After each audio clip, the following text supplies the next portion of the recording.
VDOT is moving forward with the HRBT expansion project. You're looking live at the Bridge Tunnel complex tonight. Today and tomorrow, VDOT is showing plans for the project and asking for public input. Tonight, VDOT was in Ocean View where residents could weigh in. 13 News Now reporter Chanu Herb was also there and shows us more about this multi-billion-dollar project. For the first time, residents are able to see the VDOT HRBT expansion project renderings.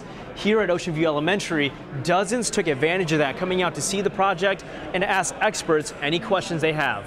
VDOT representatives and HRBT plans lined the room as residents curiously wandered, soaking in the newest renderings. The idea that it will take the traffic off of the residential road because they won't have to come off the interstate. Longtime Ocean View resident Don Musacchio is a big supporter of the HRBT expansion project.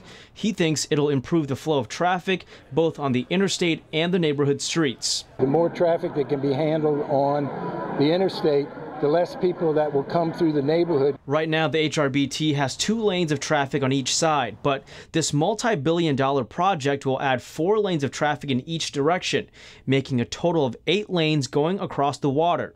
On both the Hampton and Norfolk side approaching the tunnel, there will be 6 lanes. This is a significant improvement, so basically doubling the capacity going across the bridge and tunnel. So it would help move people through the tunnel in a better rate. So it's a win for everyone traveling through HRBT. More capacity is definitely going to ease the congestion. Right now, VDOT is going through a design public hearing to get the public's input.